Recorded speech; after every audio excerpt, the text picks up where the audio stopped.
Welcome back to another entry in the history of Mortal Kombat. Last time I covered the collection of souls, the undead Spectre that struggles for an identity of its own, Ermac, including his origins as a rumor that spread throughout the fandom, his shifting alliances as he attempted to find his place among the other combatants in the realms, all the way through his role in the new era. This time I'll be covering who is quite possibly the most popular character in Mortal Kombat history, Scorpion. He's on the logo for NetherRealm Studios, he's on the box art, he is co-creator Ed Boon's favorite character. Scorpion's one of those rare characters in media that even non-fans recognize when they see him, or even hear him thanks to his personal catchphrase, voiced by Ed Boon himself. Get over here!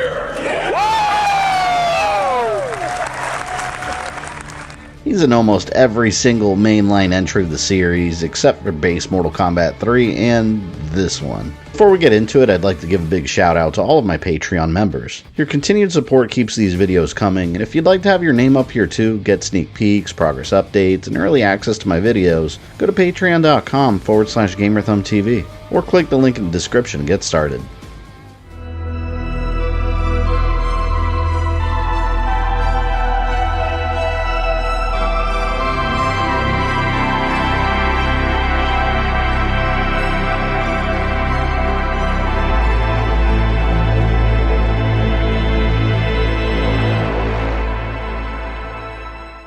Throughout Mortal Kombat history, the ninja known as Scorpion has been a man of many masks. He's gone from full-blown villain to hero to something in between, with his allegiances placing him in the role of servant, sometimes a vengeful, furious Spectre, a champion of the gods, and even a master chef.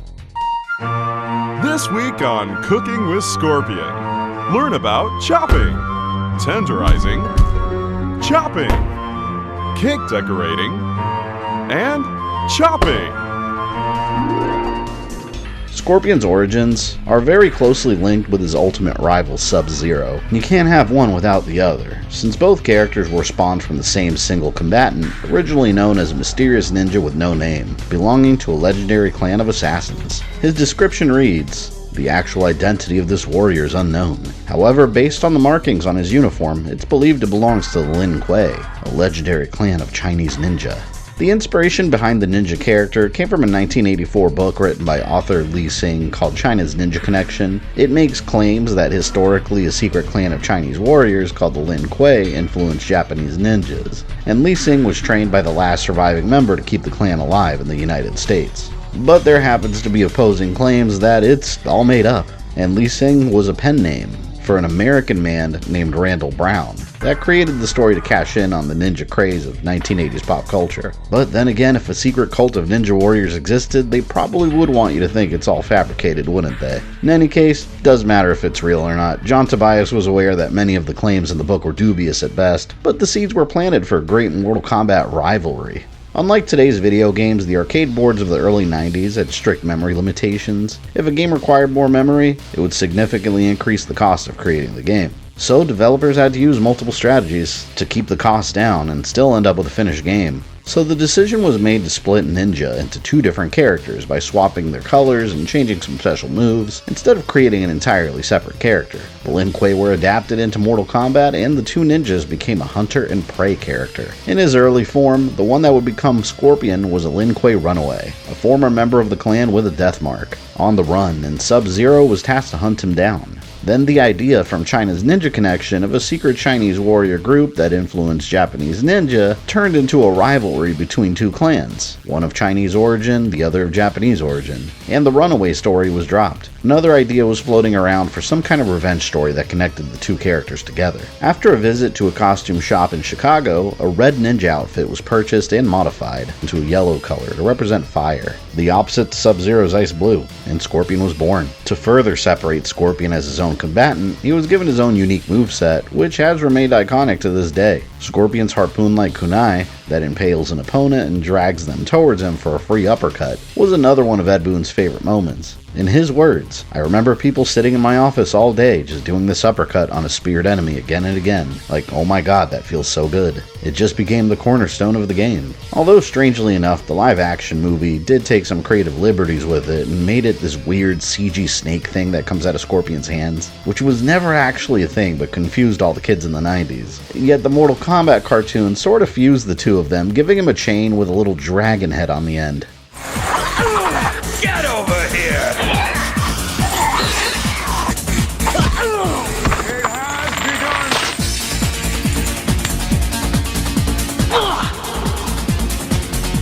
And Scorpion's original iconic fatality had multiple variations throughout Mortal Kombat history. It also revealed that the Yellow Ninja was some sort of undead being under the mask. It also happened to inspire the Toasty moments, which were originally going to say "Your toast," beginning in Mortal Kombat 2, and the lesser known Crispy.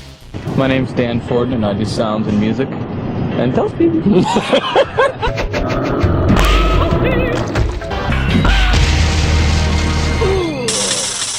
Crispy. From his creation onward, Scorpion's contributions to the series are immense. Aside from the games, he's been portrayed in almost countless pieces of media. That could be an entire video on its own. In live action, he's been shown to be a slave of Shang Tsung's power, oddly working alongside Sub-Zero. In the sequel, although his skull was sliced wide open and he exploded, he returns as a villain and a rival of Sub-Zero's younger brother, while hurling insults. Suckers! And in the more modern take, his importance is on full display with main character energy, as his bloodline is crucial to Earthrealm's victory. The Malibu comics also had him involved as a series regular with its own strangeness, like him wielding a rope with a spiked ball at the end instead of his kunai. In animated form, Scorpion once again became main focus in Scorpion's Revenge. Great movie where he basically saves the day, throwing Liu Kang to the side a bit. Scorpion's a fan favorite, and a favorite of his creators. It's the reason he's one of the most iconic poster boys of Mortal Kombat. But why is he so popular? What's the story behind the man, the vengeful Spectre that simply refuses to stay dead?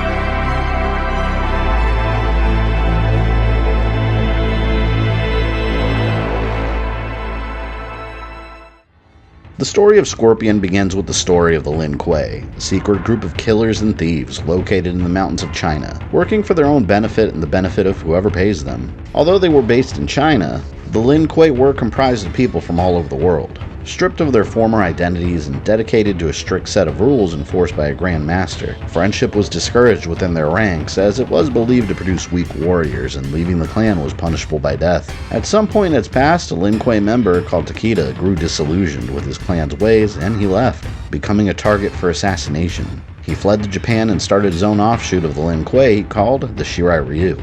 With his new clan formed, Takeda adopted and altered many of the Lin Kuei's tactics into their own fighting style that became ninjutsu, and their members became known as ninja. The Shirai Ryu were a close-knit, secluded brotherhood that valued loyalty, friendship, and family. Membership in the clan was even extended to non-members via marriage.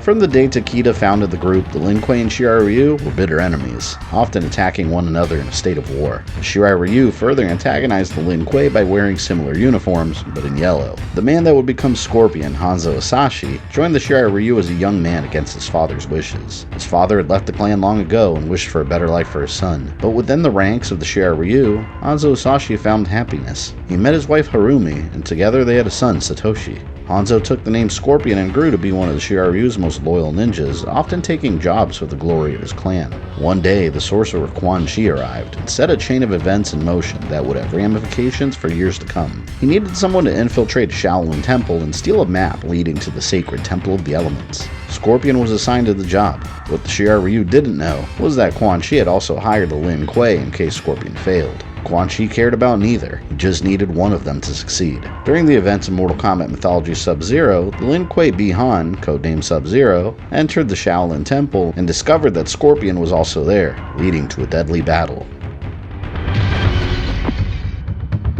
You will fail.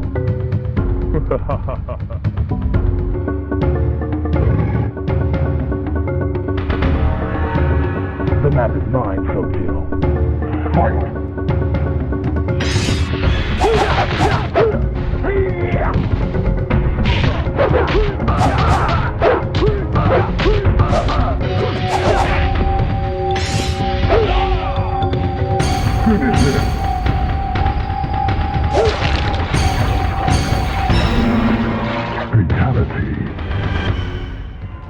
Scorpion was dead. Sub-Zero was furious when he returned from his mission, angered that he'd been deceived into a battle that could have killed him, but it was all part of the Lin Kuei Grand Master's plan. After hearing of Sub-Zero's success, Quan Chi honored a deal he made with the Grand Master. He slaughtered Scorpion's entire family and clan. Had Scorpion won the battle, the Lin Kuei may have been annihilated instead. But Scorpion wouldn't remain dead for long. His soul cried out with rage at his own murder and the death of his family and clan, and he manifested as an enraged Spectre bent on revenge. He blamed Sub-Zero for his death and of his clans. And after Sub-Zero's successful mission, he was manipulated by Quan Chi to steal the Elder God of Death Shinnok's amulet in a plot to release him from his Netherrealm prison. Earthrealm's protector angrily demanded that Sub-Zero venture into the Netherrealm and undo his mistake, the home of the darkest cursed souls. And Scorpion faced his killer for the first time since his death.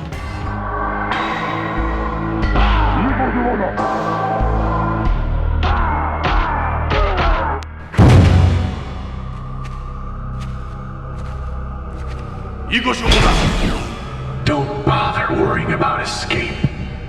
Who are you? I am a dead man, but somehow you have retained your mortality, which would mean you are vulnerable to death. I am Scorpion. You killed me in cold blood. I had no choice. You could have let me live. Then I would be the dead one. But my clan and family would still be alive. What? It wasn't enough to kill me. You had to destroy every last remnant of my being, including my wife and child. You're mistaken. Quan Chi is responsible for their deaths. Words will not save you. Lin Kuei, warrior.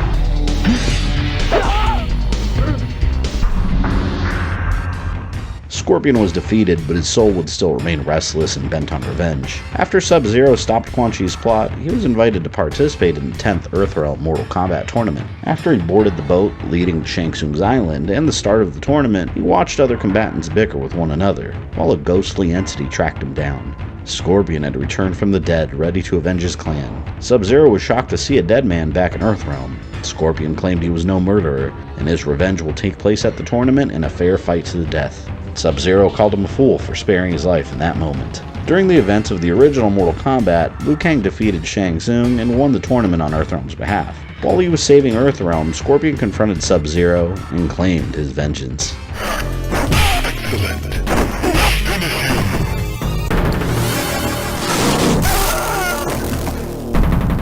Scorpion wins. Fatality. Now Sub-Zero was dead. In his original Mortal Kombat ending, it described Scorpion's previous life as a loving husband and father, and his return as a Spectre. It's mostly canon, with the exception of him having won the tournament. The price he paid for his unending rage was high. Even with the death of his former rival, Scorpion's spirit still could not rest. The fire of rage still dwelled within him, and he returned to the depths of the Netherrealm. After Liu Kang's victory in Mortal Kombat, Shang Tsung and Shao Kahn proposed another final tournament in Outworld to decide the fate of Earthrealm. Before the tournament began, Scorpion learned the impossible. Sub-Zero had returned. Scorpion tracked down his nemesis to discover why he remained alive, and he encountered Reptile attacking Sub-Zero and interrupted the attack, claiming that nobody but him shall claim Sub-Zero's life. Scorpion participated in the Outworld hosted tournament and followed Sub-Zero, but something was different about him. He knew Bi-Han well and recognized that this Sub-Zero was not the same man. During one of the battles, he witnessed Sub-Zero spare an opponent's life, something Bi-Han would have never done. Scorpion's Mortal Kombat 2 ending describes his new purpose. He learned that this Sub-Zero was Kuai Liang, the younger brother of the man he killed. Following Shirai Ryu tradition, he chose to atone for slaying his brother by becoming the new Sub-Zero's protector from the shadows. Earthrealm won the Outworld tournament again after Liu Kang defeated the Emperor of Outworld, Shao Kahn. But peace wouldn't last. Instead of abiding by any rules imposed by his loss in Mortal Kombat, Shao Kahn decided to invade Earthrealm by force with his armies, and began absorbing all of Earthrealm's souls. Raiden's chosen defenders were protected in order to push back the invasion. Kahn also attempted to absorb the souls in Netherrealm to further increase his power, yet that attempt failed, leaving the Netherrealm in chaos. Scorpion took advantage of the opportunity and used the disruption to escape and roam Earthrealm once more. Shao Kahn attempted to enlist him, but he refused when he learned that one of Kahn's targets was Sub-Zero. Scorpion swore an oath to protect him and he would stand by it.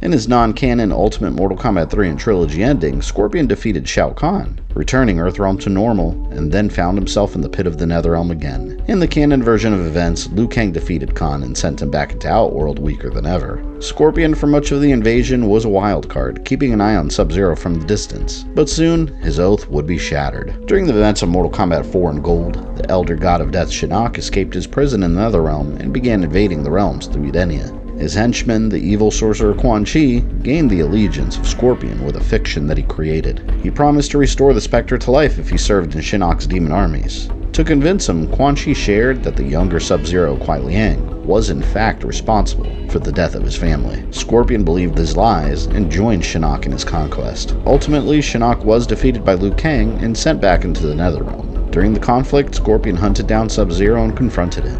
In his Mortal Kombat 4 and Gold ending, Scorpion learned the truth behind his clan's death.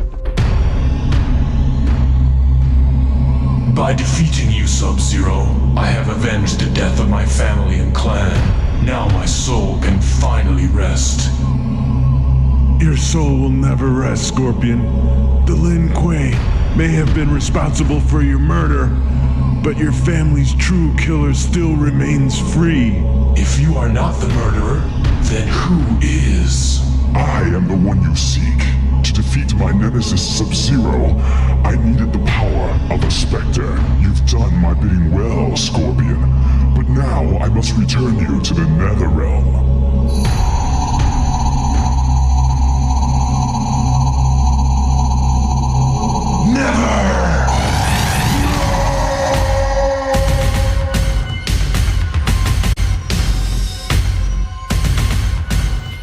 Everything he had believed was a lie. Lin Kuei may have been involved in his clan's death, but it was all put into motion by Quan Chi. Kuai Liang and Bi-Han had nothing to do with it. And now Quan Chi was trapped with Scorpion in the fifth plane of the Netherrealm, where Scorpion's power was at its strongest. During the events of Mortal Kombat Deadly Alliance, Scorpion tortured Quan Chi and chased him through the fiery depths of the Netherrealm as he attempted to flee. Quan Chi's powers were useless against Scorpion here, and he had no defense against the constant barrage of attacks. For what seemed like an eternity, the evil sorcerer desperately saw a way to escape. During one of his attempts, Scorpion lost track of the sorcerer and encountered the warrior Shujinko, who was on a quest across the realms, unknowingly working to allow Onaga the Dragon King, previous Emperor of Outworld, to resurrect. Scorpion asked for assistance locating Quan Chi, and Shujinko asked him for training. Unless you have knowledge of the sorcerer Quan Chi's whereabouts, do not waste my time, stranger. I have no knowledge of this Quan Chi, but I may be able to help you find him. I am Shujinko. I have explored this realm before and have become quite familiar with it. I have returned to the Netherrealm once again to absorb its impurities. I will likely be wandering these wastes for some time to come. If I discover this Quan Chi, I will relay to you what information I can, for a price. It would seem that you have already regained some of the Netherrealm's dark taint. What price do you ask? You are obviously quite powerful in this realm. If I were to learn your combat skills, perhaps I would absorb enough negative energy to lessen my time here. Teaching you the dark rage that has consumed me since my death will only serve to delay my vengeance upon Quan Chi. I refuse your offer. delay you it will, but you will also gain an ally to aid your search. You will likely find Quan Chi sooner if I search with you. Your argument has merit. Very well. I will teach you my combat skills. I warn you, however, the rage of Scorpion burns deeply. I did not realize that such all-consuming hatred was possible. Quan Chi killed my family and clan, and then deceived me into believing Sub-Zero was their murderer. I have been corrupted by Quan Chi's wickedness. Now it is his turn to suffer. It is a heavy burden you carry. And one that will be lifted once I have destroyed the evil sorcerer. Go now and search for Quan Chi. I will remain in the Netherrealm until he is found, Scorpion. Who are you? What do you want? I am Shujinko. I am searching for the sorcerer Quan Chi. You have found him. I do not recognize you as a brother of Shadow. Who has sent you? I sent him. Scorpion! You thought you could elude me here? In the lower reaches of the Netherrealm, my strength increases while yours fades. I will make you suffer for killing my family and clan.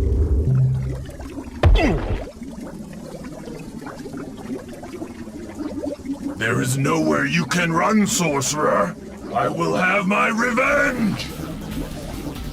Scorpion showed Shujinko multiple aspects of Shiryu combat strategy in exchange for his help in locating Quan Chi. The chase continued as the exhausted sorcerer fled.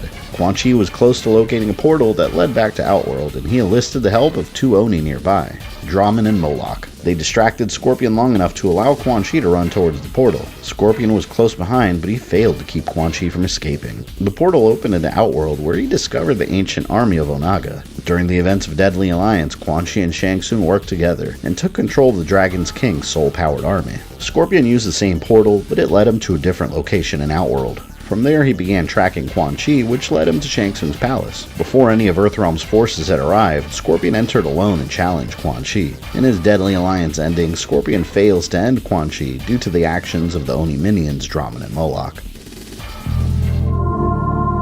The hunt for Quan Chi had led Scorpion to the palace of Shang Tsung. Scorpion entered the palace through a hidden passage. As he made his way through the lower levels, he was discovered by the two Oni he had previously encountered while in the Netherrealm. Shang Tsung had secretly allied with Moloch and Draman as a backup defense against Quan Chi. The two Oni had been hidden in an underground chamber and were periodically fed mortals to keep them satisfied. Scorpion fought well, but was overpowered by Moloch and Draman. Although they could not consume the ninja Spectre, they devised another means for eliminating their foe that would satisfy their cruel nature. The Oni brought Scorpion before the portal to the heavens that Shang Tsung had tapped as a source of limitless souls.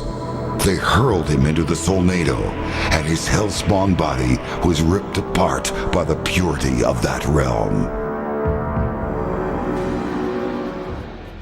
Quan Chi believed Scorpion was undone when he was thrown into the Solnado. In reality, Scorpion had escaped and his body was thrust into a realm outside of time and space, an endless void that only the Elder Gods normally had access to. In the void, Scorpion met the Elder Gods. He watched from there as most of the Earthrealmers lost their lives fighting the Deadly Alliance's army, and Raiden stood alone against the two sorcerers. In Scorpion, the Elder Gods saw their new tool, their new weapon. Scorpion became their champion under the promise that his clan would be returned to the world of the living, and he was ordered to stop Onaga the Dragon King. Onaga was manipulating Shujinko on his quest through the realms, and if Shujinko finished his quest, Onaga would have enough power to return. Scorpion was reinvigorated with purpose, his quest to avenge his family now replaced by servitude to the Elder Gods. Time passed differently across the realms. The Shujinko Scorpion encountered previously was now an old man, and his quest was almost complete. My quest is almost at an end. What is ending is your meddling in the affairs of the Elder Gods, mortal. Scorpion! Yes, and I remember you as well. We met in the Netherrealm.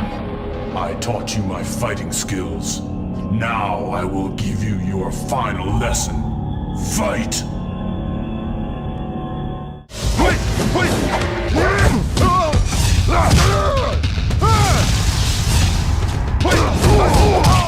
Scorpion was defeated by Shujinko. His mission given to him by the Elder Gods failed. During the events of Mortal Kombat Deception, Onaga resurrected due to the actions of Shujinko. Raiden, Shang Tsung, and Quan Chi were forced to team up in an attempt to stop him from reclaiming his army and merging the realms, but they were unsuccessful. In his non-canon Mortal Kombat Deception ending, Scorpion fulfilled his mission from the Elder Gods and defeated the Dragon King.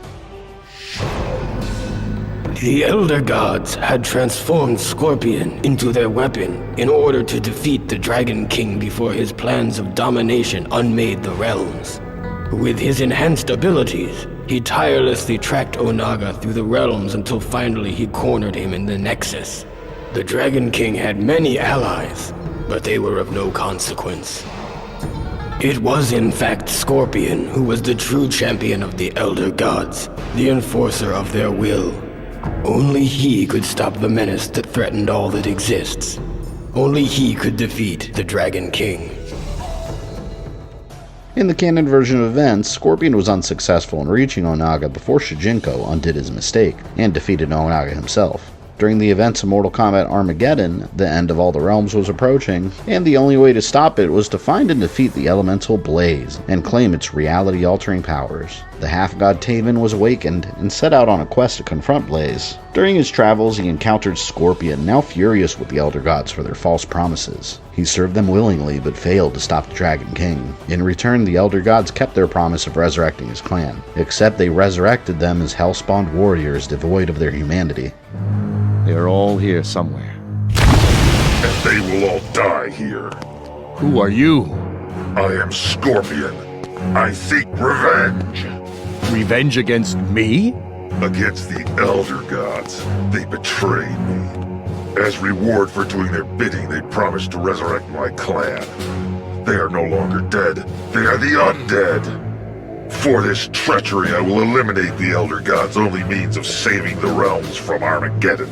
I will destroy both your brother and you.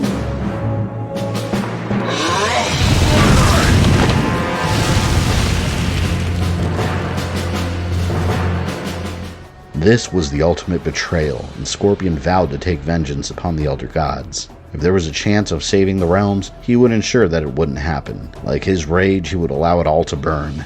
Taven fought off the undead Shiryu warriors, while the forces of light and Shinnok's forces of darkness gathered armies to battle for the right to challenge Blaze.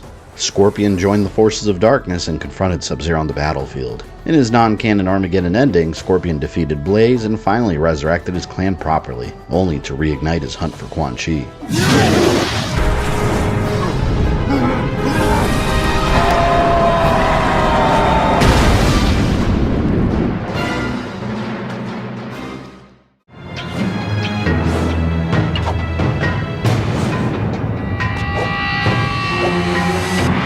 As the fire of Blaze was extinguished, what appeared in its place brought elation to Scorpion's tormented soul. His ninja clan, the Shirai Ryu, had been fully resurrected. Numbering in the thousands, they covered the surface of the pyramid awaiting Scorpion's command. Among them was Scorpion's wife and son. Their reunion was to be short-lived. The sorcerer Quan Chi suddenly appeared among them. He grabbed Scorpion's young son and disappeared through a portal to the Netherrealm. Enraged, Scorpion ordered his clan to hunt down the sorcerer. He will not rest until his son has been recovered and Quan Chi is dead. In the canon version of events, he was one of the final combatants left on the battlefield, but was killed by Sub-Zero's blade. Only Raiden and Shao Kahn remained atop the pyramid, fighting for the future of the realms. But Shao Kahn was mighty, and his victory meant the destruction of the realms at his hands. In a desperate final attempt to prevent this outcome, Raiden sent a message to the past to his younger self, resulting in an altered history that was yet to unfold. The dog Riddler Jerem Maltel. Yes. Pray to the worms. As your Rechu Oi Denizai. He must win.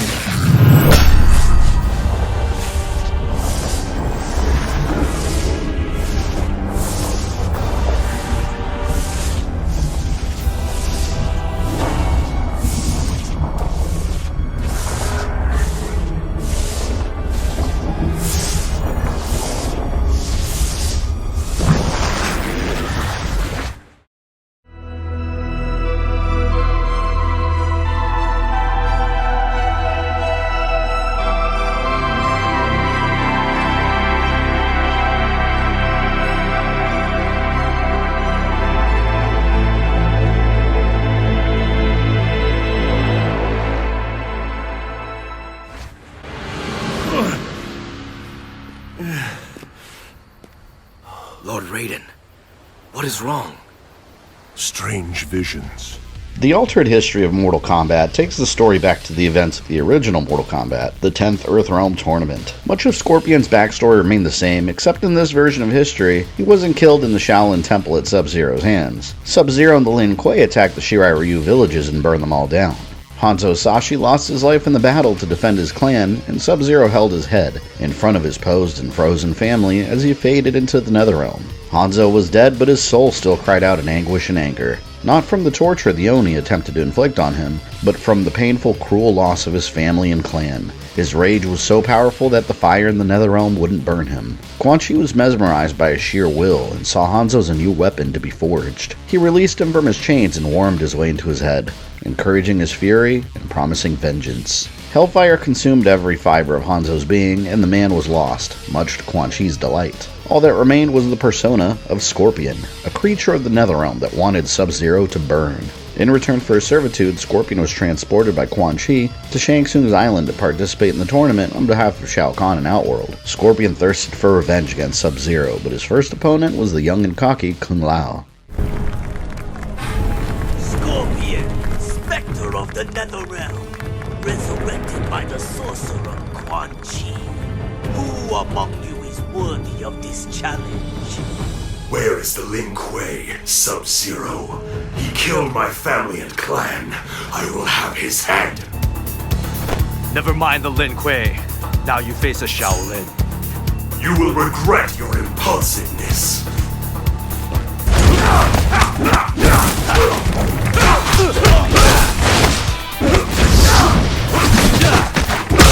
Scorpion wins. You are not yet a warrior. I have defeated the challenger, Shang Tsung. I demand Sub-Zero. Your aggression is misplaced. What do you know of my You are not the only one whose people have been victimized. But I have found new purpose in serving the spirits. I do not cling to the past. You no longer seek retribution. You dishonor your kind. I will honor the memory of my fallen.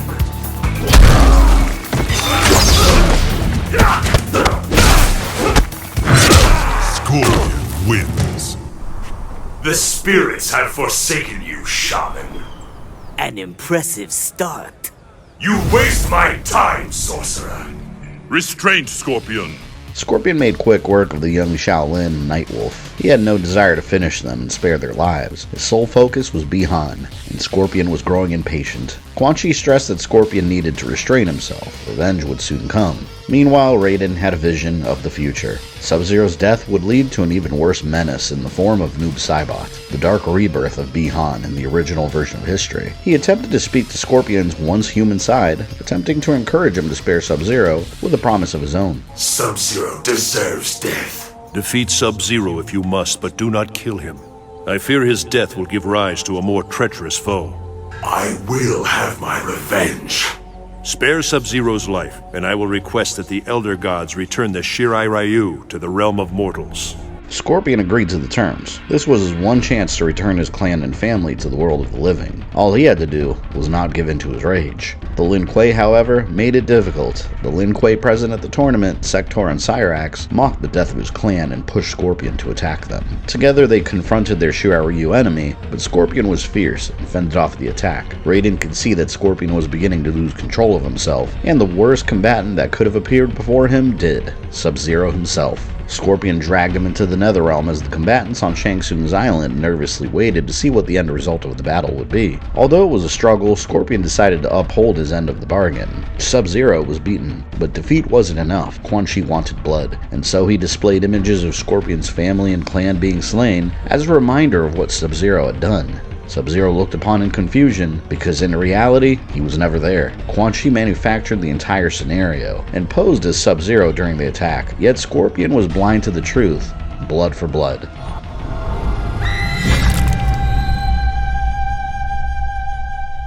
No! That is not me.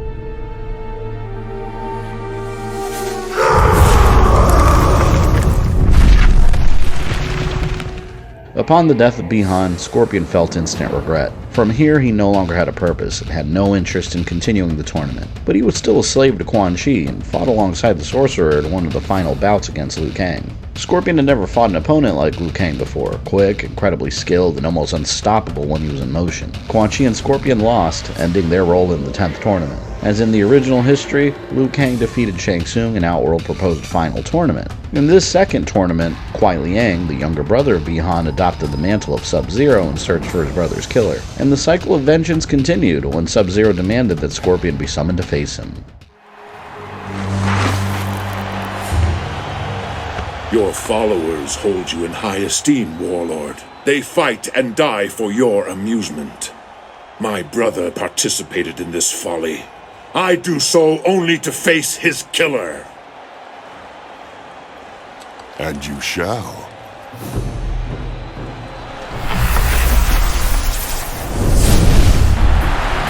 What is this? You are not Sub-Zero. I am his family and clan. I fight for his honor. He had no honor.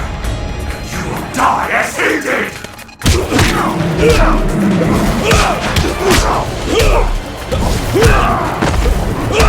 Sub-Zero wins. For my brother. Scorpion lost the battle and was only spared because the Lin Kuei captured Sub-Zero to be cyberized. In his non-canon Mortal Kombat 9 ending, Scorpion challenged Shao Kahn, then he learned the truth of his clan's destruction.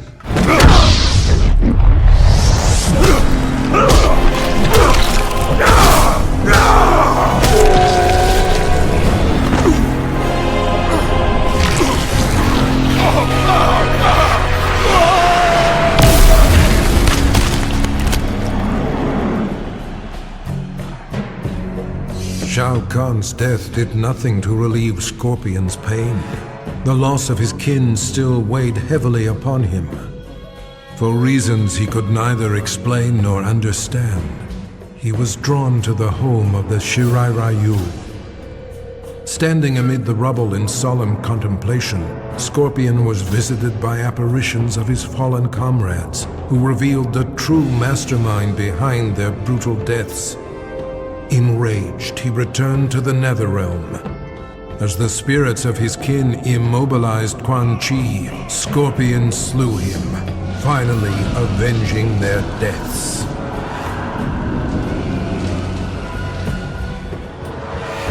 In the canon version of events, Scorpion returned to the Netherrealm after facing Sub-Zero, and stayed out of the rest of the tournament. As in the original version of history, Liu Kang defeated Shao Kahn, and the Emperor invaded Earthrealm after resurrecting and empowering Kitana's mother, Queen Sindel. Scorpion stayed out of the conflict inside his home in the Netherrealm until Raiden appeared to demand Quan Chi's appearance. Quan Chi! Quan Chi! It disappoints me to see you here. Save your pity. I will have an audience with Quan Chi. You may address me. I will inform him. Is this why you chose not to save your family and clan? To maintain your place at his feet? Do not talk of my family, Raiden. Fetch your master, Scorpion. I must speak with him. Sindel confronted and killed much of Raiden's Earthrealm forces, and he uncomfortably sought an alliance with Quan Chi, until he realized that the Sorcerer had taken over the deceased combatants and recreated them as undead revenants under his control. In the end, Shao Kahn's invasion was thwarted, and the Elder God Shinnok was released from his Netherrealm prison to take over the realms. Shinnok's demon army spread across Earthrealm, while the Special Forces attempted to push back the attack. Scorpion remained under Quan Chi's control, serving alongside the revenants that Quan Chi created.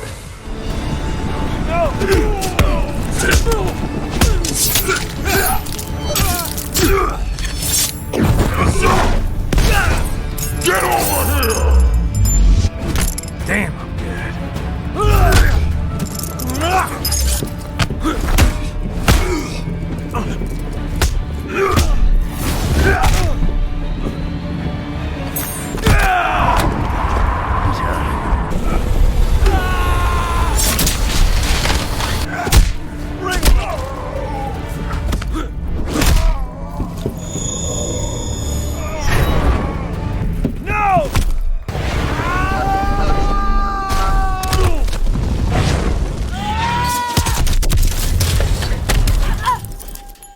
Scorpion and the Revenant Sub-Zero were defeated, and Johnny Cage assisted in stopping Shinnok's full resurrection. The ex-Elder God was trapped inside his amulet and sealed away in another dimension by Raiden and the Elder Gods. Quan Chi was a fugitive on the run from the Special Forces. Sonya Blade and Johnny Cage led a task force into the Netherrealm to find and arrest him, and he was tracked down alongside his dark servants. In the ensuing battle, Scorpion and some of the Revenants were knocked out. When Quan Chi was defeated, he escaped and his connection to them was severed, thanks to the efforts of Raiden and the Special Forces. For the first time since his death, Scorpion's humanity had been restored. All the horrible deeds he committed under Quan Chi's rule came rushing back to him as he found himself in an unusual situation. He was human again, yet the fire of Scorpion still raged within him, threatening to take over once again. Years later, during the events of the Mortal Kombat X prequel comic, the Special Forces agent and blind swordsman Kenshi Takahashi was on the run from the Red Dragon Clan. He was targeted for infiltrating their organization, and the legendary Red Dragon Clan loyalist Su Hao cornered him. Wounded and out of breath, Kenshi prepared to take his last stand. Suddenly, a chained kunai ruptured through Su Hao's cybernetic heart, and suddenly Hanzo Hasashi appeared and ended the threat with a powerful strike. He warned the remaining Red Dragons to retreat. They were trespassing on Shigaryu lands, and seeing what had just happened to Su Hao, they complied. Hanzo was a changed man. After he was freed from Quan Chi, Kenshi took it upon himself to help Hanzo regain his humanity and control his abilities. Never again would he lose himself to the rage of the Scorpion persona. The two men became close friends. After Shinnok's armies invaded Earthrealm, Hanzo searched for survivors that lost everything and gave them a new purpose, a new home. With the re-established Shirai Ryu clan, Hanzo became its Grand Master and welcomed Kenshi. Kenshi discovered that he had a son, Takeda, that he took in after he discovered the boy's mother was slain by the Red Dragon as a result of Kenshi's actions. To keep him safe, Kenshi asked Hanzo to raise the boy as a Shirai Ryu and teach him to become a strong warrior, while Kenshi set out to hunt down the Red Dragon responsible for his mother's death. Hanzo agreed and took Takeda in and began his training. Hanzo was a strict teacher and strongly implemented the lesson that Shirai Ryu do not run, they do not stand down, they fight. Over the years, Takeda grew older and stronger, alongside his best friend within the Shirai Ryu, another student called Fox. Together for years, the boys continued improving under the tutelage of Hanzo Hasashi. One day, Raiden suddenly appeared before Hanzo. Although they were now on the same side, Hanzo had little trust in Raiden, or any of the gods for that matter. He believed them all to be fools, and every time Raiden appeared, trouble was bound to come along with him.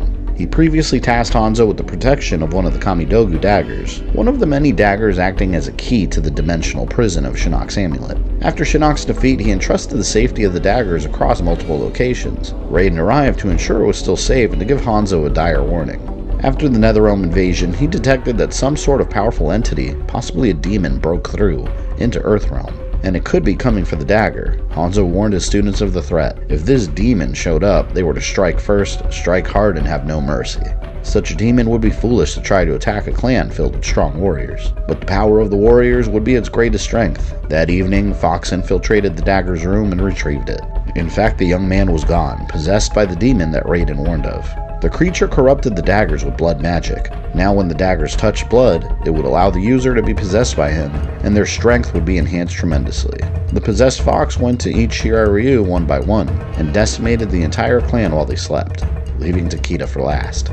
The demon brought Takeda to where he was holding Hanzo, chained up and wounded. It wanted nothing more than to spread chaos and force out the Scorpion persona. However, Kenshi had taught Hanzo to let go of his rage and control it. For short periods of time, Hanzo could summon the power of Scorpion, but using it too long would risk him losing himself. He had no choice but to set the possessed fox aflame, put a stop to the rampage. Together, Takeda and Hanzo were the final remaining survivors of the new Shirai Ryu, and they burned the remains of their fallen comrades. The plan was to rebuild, but first they would set out to Raiden's Sky Temple and confront him for answers. The outside of the temple was under siege by a terrible storm, and unknown to Hanzo, Raiden had been compromised and also fell under the influence of a Kamidogu dagger. He detected the two Shirai Ryu outside and attacked in a fit of rage. Raiden had no control over himself.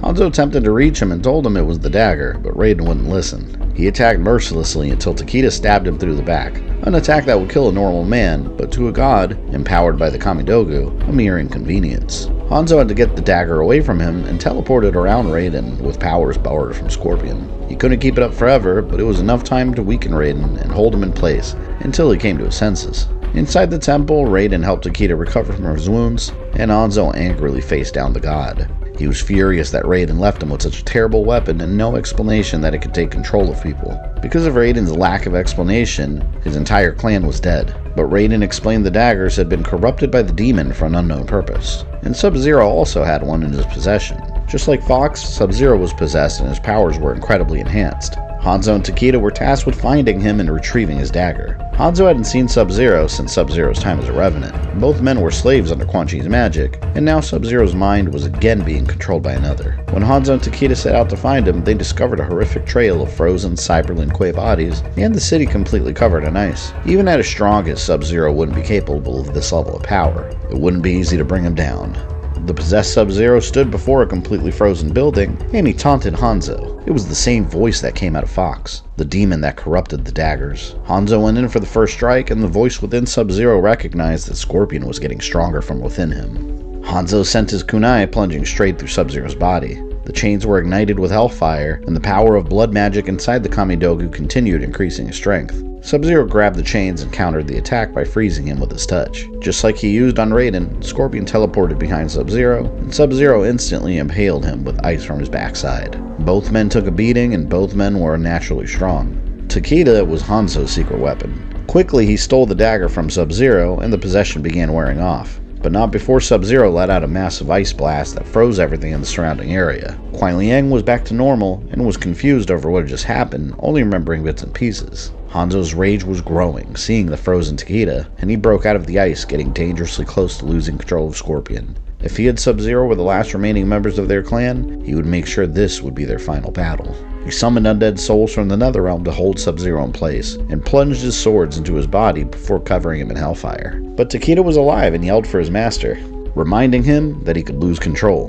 They had the Kamidogu already. The battle was over, and Hanzo would spare Sub-Zero, assuming that he survived his wounds. Sub-Zero collapsed, and Hanzo reflected on his victory being a hollow one since he almost lost control again. He returned to Raiden with Sub-Zero's dagger in hand. He thanked him for his services, and Hanzo made it clear that he was simply saving people from Raiden's latest mistakes. Hanzo was given the task of retrieving the next dagger being held in the Kang Temple in China, a temple honoring the late Liu Kang and his victory in Mortal Kombat. Hanzo revealed that he fought Liu Kang during the tournament on Shang Tsung's island, and Takeda was shocked to learn that his master lost against him. The Shaolin master Shujinko welcomed Hanzo to the Kang Temple, and assured him that the dagger was safe in the hands of the Shaolin warriors protecting it. Shujinko also began attempting to sow doubt in trusting Raiden due to the influence of a mysterious stranger that was visiting, a holy man named Havoc. When Scorpion heard him speak, he instantly knew who it was. Havoc had the same voice as the demon. In fact, Havoc was a cleric of the Chaos Realm.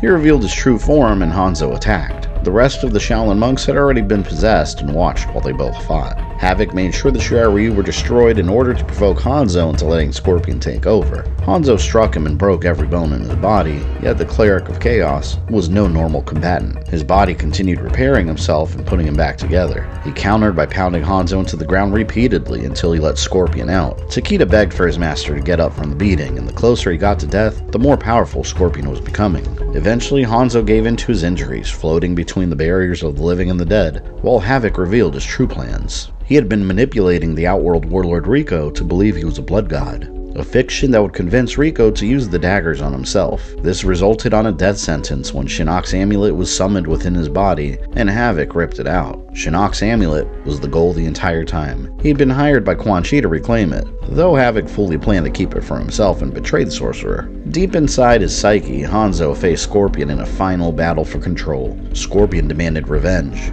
Hanzo explained that the clan was already avenged. The memory of his family would no longer be a weapon to be exploited by others, but Scorpion's rage couldn't be satisfied. Nothing would be enough. The entire world had to burn. After much struggle, Hanzo began overpowering Scorpion and explained that he was done wearing his own guilt like a noose around his neck. He got up and blasted hellfire through Scorpion's chest, leaving a gaping hole, then finished him with no guilt, no vengeance. A single sword swipe. Simply justice. Hanzo had finally conquered the Scorpion inside of him and teleported back to the world of the living.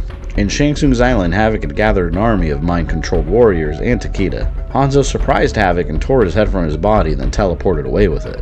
He traveled back to the Netherrealm with Havoc's head and delivered the still-talking head to the two Oni, Moloch and Draman, a deserving victim for them to torture. They delighted at the thought of torturing a Chaos Realmer, but they wanted a fresh victim. They wanted Hanzo and attempted to grab him and keep him inside the Netherrealm. Hanzo struggled to escape and opened a portal back to Earthrealm, where Takeda sent a hammer, flying into Moloch, and sent him plunging back into the fiery underworld. Back in Earthrealm, Hanzo looked upon the site that Takeda had prepared. He single-handedly had created a memorial to the Shirai Ryu, and the proud Hanzo claimed that he was the pride of the clan. And now, together, it was finally time to rebuild.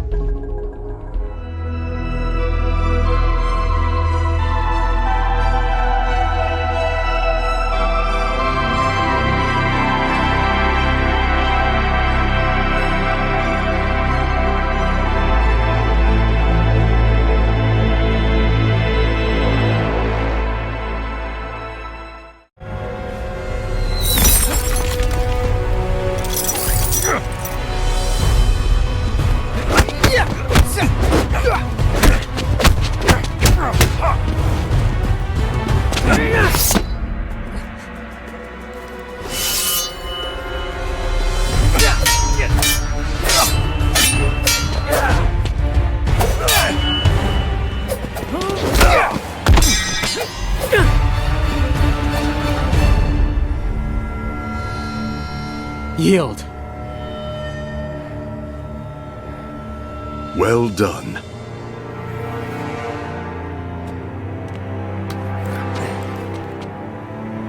You are now Chujin. You honor me, Master Hasashi. As time passed, Hanzo and Takeda rebuilt the Shirai Ryu with new recruits, and Hanzo continued Takeda's training. The boy advanced enough in his skills and age to learn the truth of his purpose. Hanzo was extremely proud of his accomplishments as a Shirai Ryu, but the clan was not destined to be his home. Hanzo mediated Kenshi and Takeda's reunion and ensured that father and son could find a mutual understanding. Meanwhile, Sub-Zero sought to make amends with Hanzo. Although Hanzo had almost killed him, he knew that both men were seeking to shed the terrible past of their clans and start anew in the protection of Earthrealm. Sub-Zero wanted nothing more than peace between the two after he uncovered the horrible crimes the Lin Kuei had been responsible for years, but Hanzo was unconvinced. The Lin Kuei were stained with the blood of his family and clan, and their meeting almost derailed when one of Sub-Zero's more difficult students, Frost, attacked. You'll confess what you've long denied? That your clan's hands are soaked in Shirai Ryu blood? In the blood of my family? Our honor is indeed stained. Please, sit.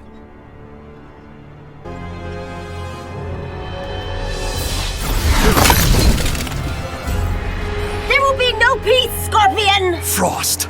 The Lin Kuei are still without honor!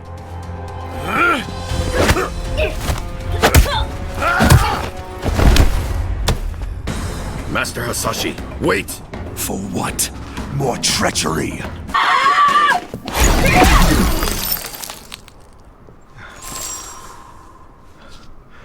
What is this? I did not bring you here for treachery. Sub-Zero expressed his frustration with Frost and made it clear the attack was not his plan. After Sub-Zero regained his humanity, he attacked the Cyber Lin Kuei and killed their new Grand Master, the Cyber-Eyes Sector. He needed to destroy the entire Cyber Lin Kuei and remove Sector as their leader. During the battle, he removed Sector's head, then formed a new clan with the help of Raiden. With Sector's cybernetic parts in his possession, Sub-Zero began exploring the data files inside and discovered the deepest treachery that his clan was involved in. News that could bridge the gap between him and Hanzo. They were in league with Quan Chi, and the Sorcerer was the one responsible for the death of Hanzo's family.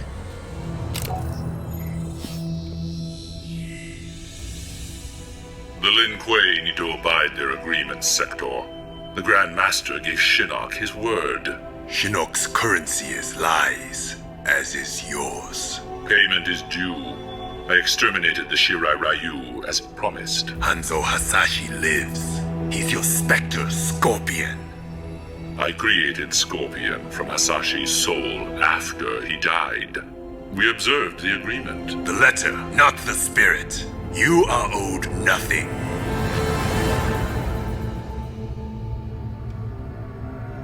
Harumi. Satoshi. Had I known of my clan's complicity in the Shirai Ryu's extinction, our history would be different. I killed your brother because I thought he... Quan Chi is responsible for Bihan's death. Sector was wrong. There is a debt to be paid, and Quan Chi will pay it. Hanzo felt incredible guilt for taking Bi-Han's life. Although Bi-Han was a cruel, strictly loyal Lin Kuei, he wasn't responsible for his clan's demise. It was all Quan Chi. Respect was re-established between the two Grand Masters, and Sub-Zero shared Quan Chi's location. He'd recently been arrested by the Special Forces under Sonya Blade's command, and was in custody there in Earthrealm. In response, Hanzo gathered the Shirai Ryu and traveled to the Special Forces headquarters. They were ordered not to kill anybody, simply attack the base and hold back the Special Forces while he executed Quan Chi's death sentence. Many tried to stand in his way, including Sonya Blade, Johnny Cage, and Kenshi. Kenshi understood Hanzo's rage, but nobody would stand in the way of his final justice. The Special Forces wanted Quan Chi so Raiden could use him to restore the other combatants remaining as revenants under his control, but Hanzo was blinded by vengeance. Semeru!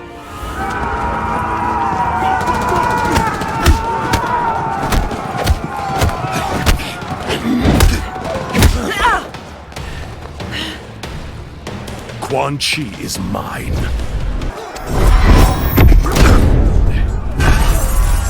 Call off your men, Hanzo. If you value our friendship, you will give me Quan Chi.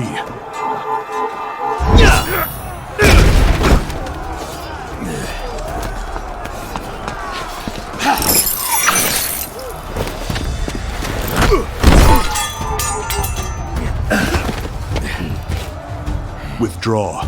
Without Sento, you are vulnerable.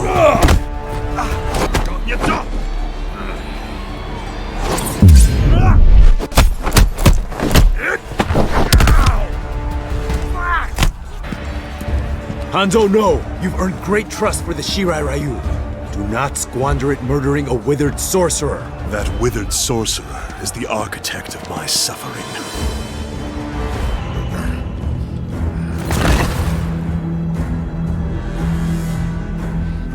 Unbind him.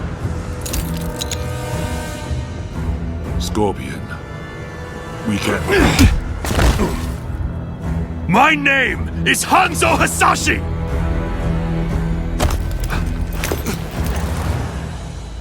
You killed my wife, my son, and then you burrowed your way into my head, misdirected my vengeance, cost me my one chance to have them restored! Your family, Quiet, sorcerer. Nothing can help you now.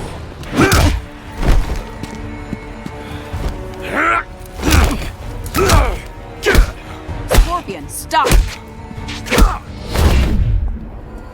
Quan Chi!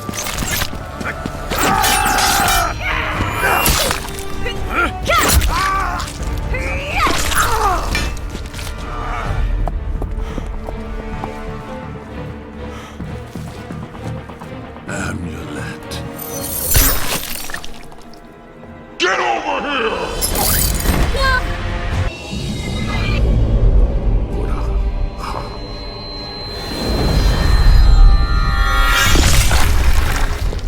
Quan Chi was dead and Hanzo's family were finally avenged, at a cost. Before dying, Quan Chi regained Shinnok's amulet and used it to release the Elder God of Death. Shinnok sought to corrupt Earthrealm's energy, the Jinsei, and destroy everything. In his non-canon Mortal Kombat X ending, Hanzo felt responsible for Shinnok's release and gained the ultimate power to protect Earthrealm forever. Remorse for his role in resurrecting Shinnok weighed heavily upon Scorpion's soul. His desire for vengeance had brought Earthrealm to the brink of destruction. Scorpion offered to perform harakiri to atone for his offense, but Raiden suggested a more productive alternative. Instead of death, Raiden sentenced Scorpion to life. He imbued Scorpion with a small portion of the Jinsei's power, linking him to Earthrealm's essence. Scorpion and his Shirai Ryu clan would protect the Jinsei and Earthrealm forever.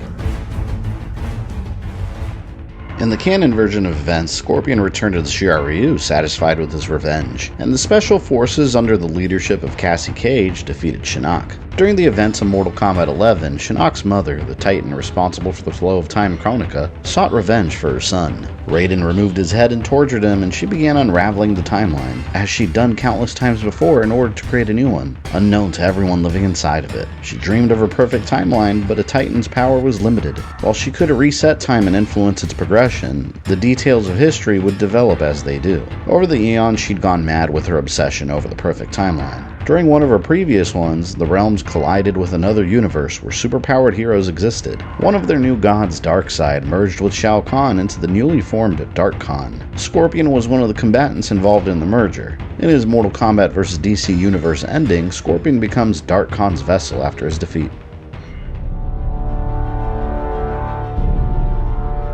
Though Dark Khan was defeated, his consciousness lived on. The Dark Lord's power and maliciousness found the perfect host in the body of the wrathful Scorpion. In the midst of his agony, Scorpion knew that he would soon be the most powerful creature in the universe, if he survived the transformation. In another timeline, the realms once again collided with a branch of the DC multiverse, a world where their Superman suffered a tragedy and became a ruthless leader. In his Injustice Gods Among Us ending, after Superman's defeat, Scorpion remained in their universe and gained an army of his own. The fool in the red cape had been dealt with. Now Scorpion would learn how he came to this place. Heretofore, only the sorcerer Quan Chi or the fallen elder god Shinnok could have summoned him. Scorpion's answers appeared in the form of Trigon, who accused Scorpion of deserting Trigon's demon army and stealing from him the glory of besting the High Counselor. The two faced each other in a titanic struggle. Scorpion emerged the victor and assumed control of Trigon's invasion force. Soon this strange new land would be his to rule. In Kronika's current timeline, she needed guardians to protect her while she worked, inspired by promises of perfect futures for themselves. Rifts in time began opening and warriors from the past were thrust into the modern day. While Hanzo Hasashi continued as Grand Master of his clan, the time mergers resulted in two Scorpions sharing the same time period. A Scorpion from the past emerged, still a Spectre bent on revenge for his family and clan and working for Kronika. He believed she would keep her promises of restoring his clan and family. The first to encounter Scorpion were the younger Liu Kang and Kung Lao from his same time period, and he was traveling with the Revenant of Jade. You will not stop Kronika from restoring my family and clan. Let's see whose fire burns hotter.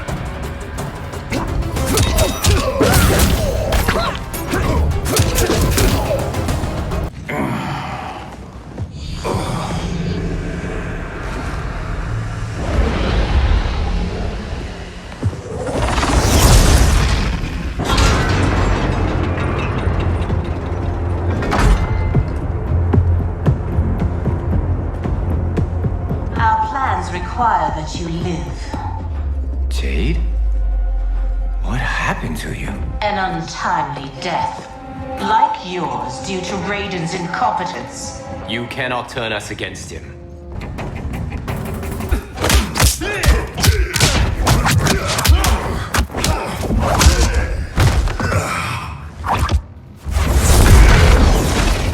One of Kronika's many needs was to build an army. She brought the Cyber Lin Kuei back from when they were under Sector's leadership and requested cybernetic soldiers that she would enhance. The Cyber Lin Kuei annihilated Sub-Zero's Lin Kuei and began converting their bodies into cyborgs. By this time, Hanzo Hasashi and Sub-Zero were close allies, working together to take down the new Cyber Lin Kuei, and Hanzo recognized the deep pain that Sub-Zero felt, the same sting of loss that he was so familiar with. This time, Hanzo would help Kuai Liang avenge his clan, and he would also face an enemy from his past.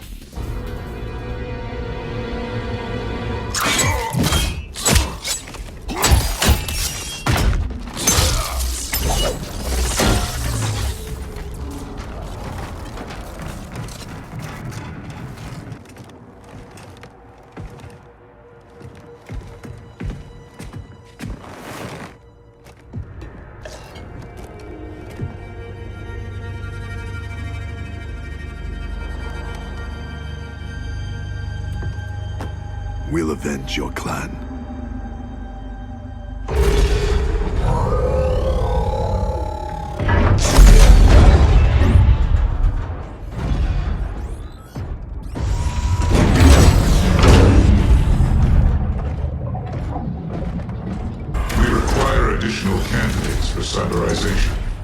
Delivered. How long before the next generation is born?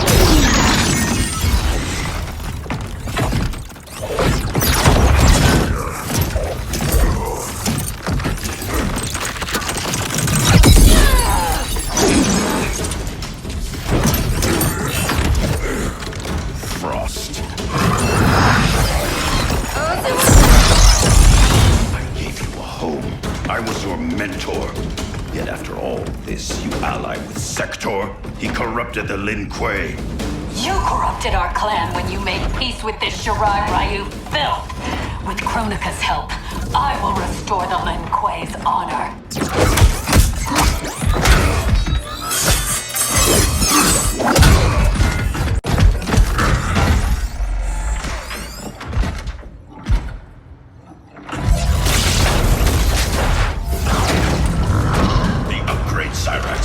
Is this Kronika's doing?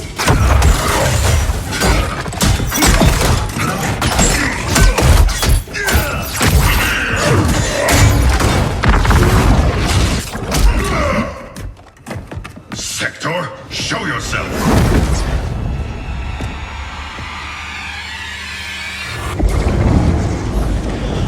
Recognize me, little brother. Bihan? Yes, it is I. You were killed, swallowed in a storm of souls. Quan Chi's creations do not die easily. Kronika offers me a new clan to lead. Its shadow will darken the realms. I've beaten your brother before. Quan Chi unleashed your vengeance. Without him, you are weak.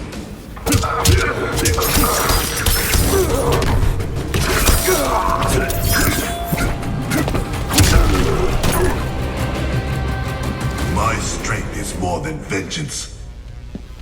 Hanzo and Sub-Zero were able to successfully stop more production of Cyber Lin Kuei after Cyrax regained his senses and depowered the facility. But Kronika's plot was still in motion. Sector would be repaired and replicated. After the improved Cyber Lin Kuei and Black Dragon attacked the Special Forces base, Hanzo Hasashi granted sanctuary to Earthrealm's warriors in the Shirai Ryu Fire Gardens. Raiden gathered multiple forces to strike at Kronika's fortress in a final attempt to save the timeline from her influence. Hanzo and Sub-Zero were tasked with finding the boatman, Charon, that could get them across the Sea of Blood to Kronika's fortress. It was their only chance to get there, and he was in danger. Kronika's servant Devora was holding him hostage to keep him from providing aid. During the battle, Hanzo Hasashi would face his previous self and attempt to speak to his humanity.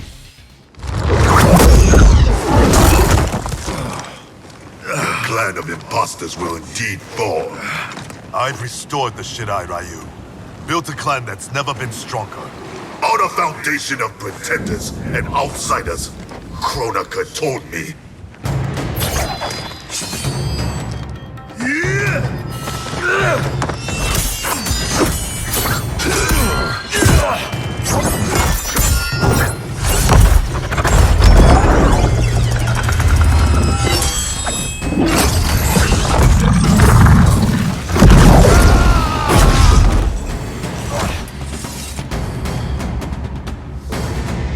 Without our original bloodlines, there is no Shirai Ryu.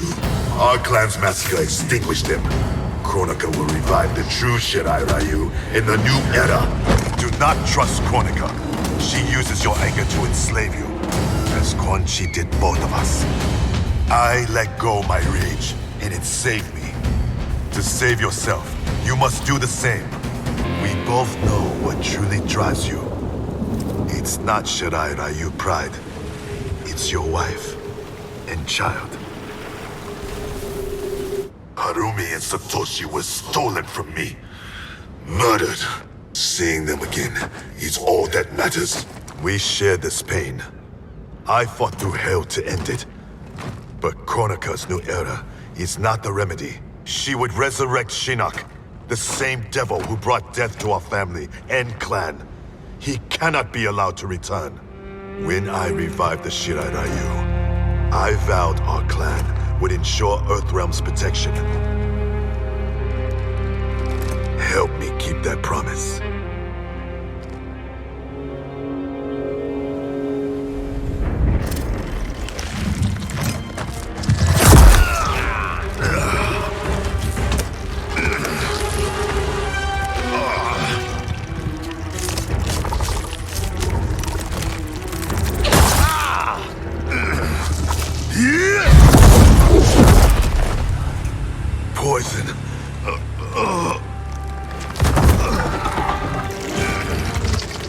Kronika knew your past sins would distract you. Now this one ends your misery. Now you die.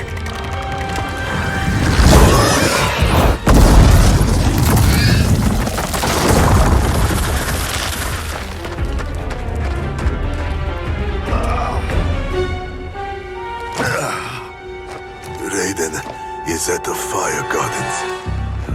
Enlist Charon's aid. Bring Raiden's army to the keep.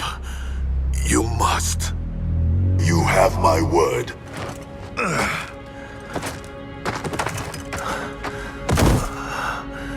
The new Shirai Ryu are worthy. It's heart, not blood, that makes them warriors.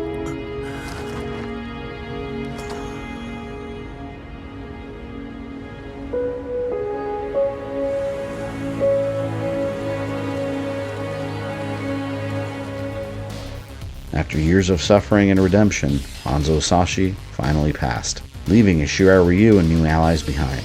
Only the younger Scorpion remained, changed by his encounter with Hanzo Hasashi. He was still an undead Spectre, but swore to keep his promise to aid Raiden and his forces. Kronika needed to be stopped. When Scorpion appeared in the Shirai Ryu Fire Gardens, he was amazed that the Shirai Ryu were actually rebuilt, but Raiden was unconvinced this Scorpion had changed.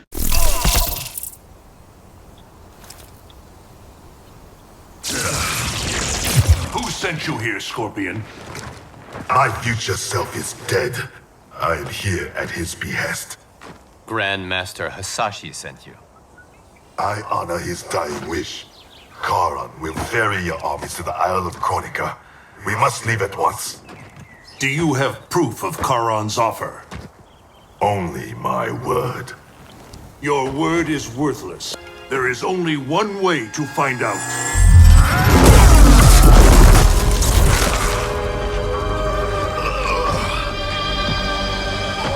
Now, Scorpion, the truth! Raiden, stop this! Step aside, Liu Kang. Put down the amulet! Its darkness is taking hold of you. Once Raiden regained control of himself, he realized that Kronika had restarted time over and over again. Her entire goal was to separate the alliance of Raiden and Liu Kang. During the final battle leading to her fortress, Scorpion fought alongside Sub-Zero against Kronika's army of improved Cyber Lin Kuei, and Liu Kang merged with Raiden's power and his Revenant to become a god, Fire God Liu Kang, the ultimate merger of Raiden and Liu Kang that Kronika feared could be her undoing. It was a variable that she hadn't successfully accounted for in any previous timeline. In his non-canon Mortal Kombat 11 ending, Scorpion gained Kronika's power and used it to attempt to revive his clan, failing for eons.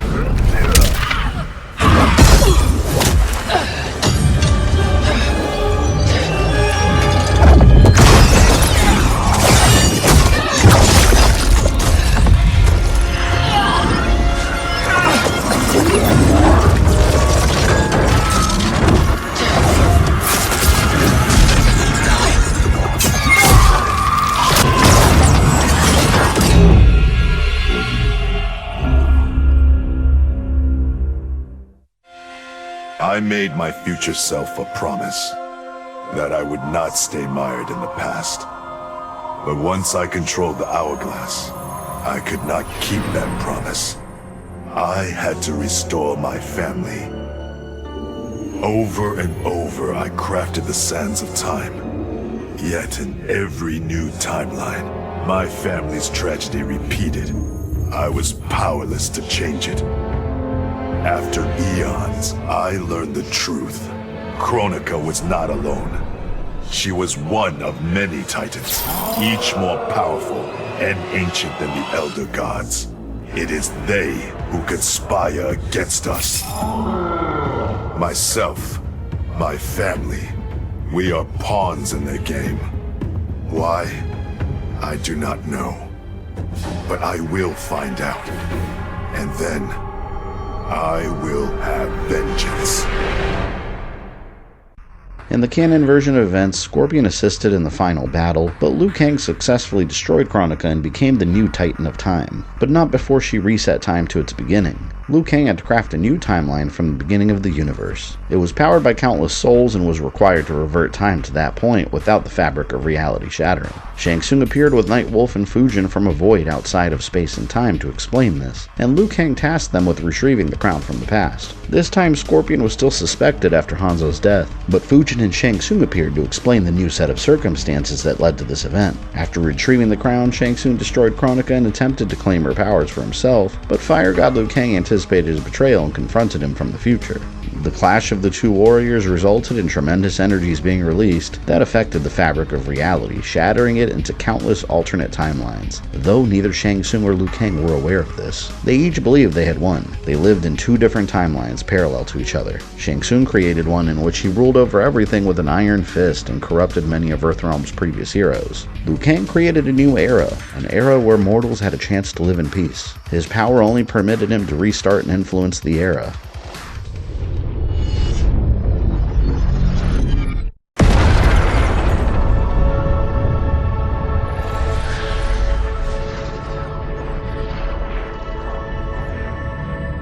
Having liberated the hourglass and become Keeper of Time, my next task was to restart history. Not beholden to past events, I was free to craft a new era.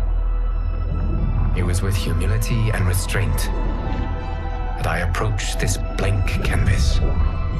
After careful preparation, I began work, painting over the darkness. After eons passed, I sketched out the realms. After eons more, I brushed them in with life. In my new era, all beings will have the opportunity to find peace. Whether or not they do will be their responsibility. For my power only permits me to begin this endeavor. It is the duty of mortals to finish it. But this new era was no stranger to conflict. The Titan Shang Tsung from the alternate era infiltrated Liu Kang's era and attempted to destroy it from within by manipulating the new era's Shang Tsung and many others. In this new history, Scorpion was no Shirai Ryu. Scorpion was now a Lin Kuei mantle that belonged to Kuai Liang, the first timeline where he was not known as Sub-Zero. And quick note, this entire set of events will be covered in Kuai Liang's character video. And Titan Shang Tsung's plot resulted in a new battle of Armageddon with Titans from across the infinite multiverse. In the end of Mortal Kombat 1, Titan Shang Tsung and his dark timeline were destroyed, and Kuai Liang left the Lin Kuei to create his own clan, the Shirai Ryu, named after his childhood friend and bride-to-be, Harumi Shirai. After the battle with Titan Shang Tsung, Liu Kang watched constantly for threats from other timelines, now knowing that an infinite amount made the fabric of reality, and the barriers between them were weak. The Scorpion from one of those timelines invaded the realm, desperate to find one with his family alive. Instead, he discovered that Harumi was married to Kuai Liang. The Scorpion invading our timeline also lost his wife and son to Quan Chi's murderous machinations. Consumed by grief, he searched them all to find another Harumi with whom he could rebuild his family. But in timeline after timeline, he arrived too late. Harumi was already dead. When Scorpion reached ours, he was crushed to find that, though alive, Harumi was wedded to Kuai Liang. Thwarted yet again, Scorpion's frustration exploded into rage. He has vowed to burn this entire timeline. If he cannot have Harumi, no one will. Even though defeated, Scorpion remained consumed by rage. He was a clear and present danger to all timelines. But I knew that it would take compassion, not combat, to calm his fury. Using the hourglass, I found a timeline that Scorpion could not. One which had an unattached Harumi. This Harumi is unlike any other. Having lost her Hanzo to that timeline's Quan Chi, it is she who has become Scorpion. Bonding over their shared grief, Hanzo and Harumi join forces to defeat evil in her timeline. It is not just Quan Chi who should fear these Scorpion's stings. Thanks to Liu Kang's manipulations with time, the new era spared Hanzo Hasashi of the pain that created the Spectre Scorpion. However, Hanzo Hasashi did still exist in Liu Kang's new era. Instead of being the older, seasoned Shirai Ryu, filled with hatred and regret, he was a young boy discovered by Kuai Liang's friend Smoke, and the first recruit of Kuai Liang's Shirai Ryu. The biggest problem was finding the right initiates. Then, one night, while walking outside Harumi's compound, I was attacked. I thought at first it was a Lin Kuei assassin, but his strikes were too uncertain, too angry. My attacker, it turns out, was a boy. Homeless and hungry, his assault was born of desperation. He needed money so that he could eat. It was like looking at myself 15 years ago. I would have ended up just like him if the Lin Kuei hadn't taken me in. So I took the boy to Kuai Liang, who also appreciated his fire. We made him our first initiate. The boy's name? Hanzo Hasashi. And that is the current history of Hanzo Hasashi's Scorpion. What will the future hold for Hanzo in the new era? Will he remain with the Shirai Ryu and become one of its fiercest warriors? And will the alternate Scorpion's rage remain in check with a new vengeful Harumi at his side in her timeline? Or is he destined to forever suffer from his rage at the hands of Quan Chi? Let me know in the comments what you think the future holds for Hanzo Hasashi and Scorpion.